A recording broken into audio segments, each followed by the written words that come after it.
Hello everyone, we need to talk about the wheels.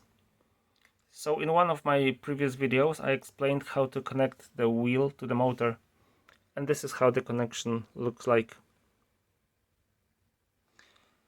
If you take away the wheel, for simplicity, this is how the part that connects to the motor looks like. So this connection to the motor is very good and holds very well.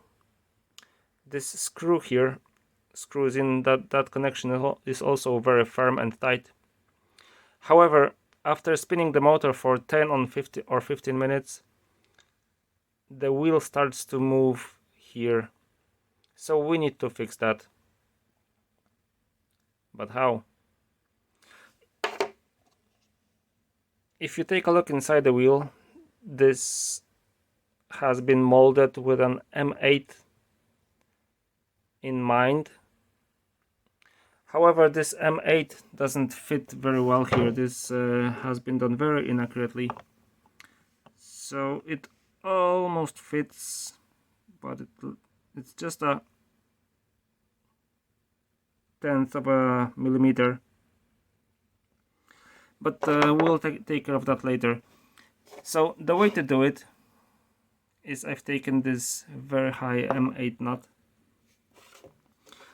and this will have to be welded to this M5 high nut.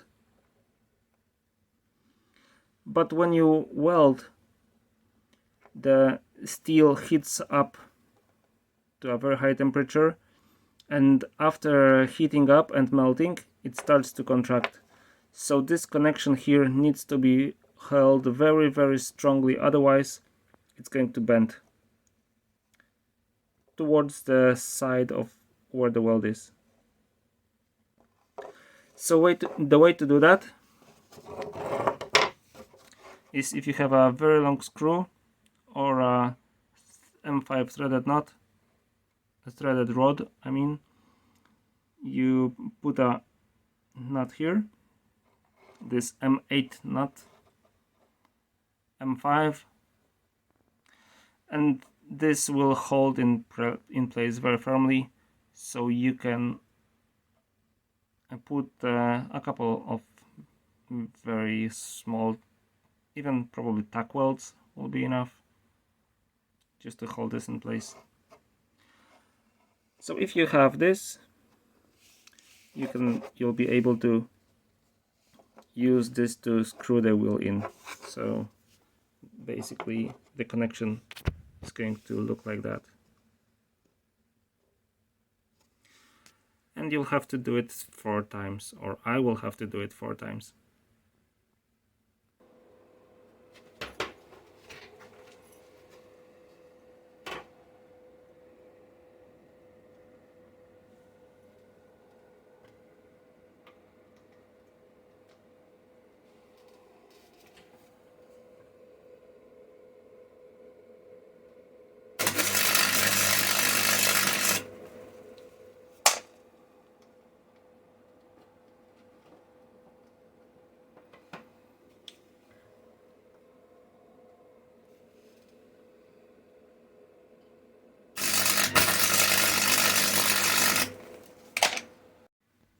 And this is how these elements look like after welding and hitting them with a wire brush.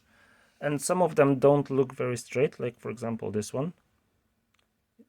But this is because some of these nuts are a little bit off center. If you could see that here, this is not perfectly centered. But after putting them on this threaded rod, this actually will be straight. So that technique was actually pretty good at centering the element. And after doing this notch on a screw, I was able to screw this in.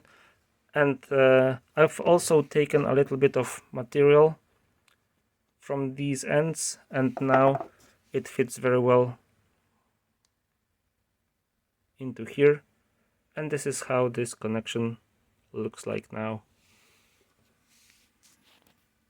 Alright, thank you very much, and if you'd like to more of these contents, please like and subscribe, and see you in the next video.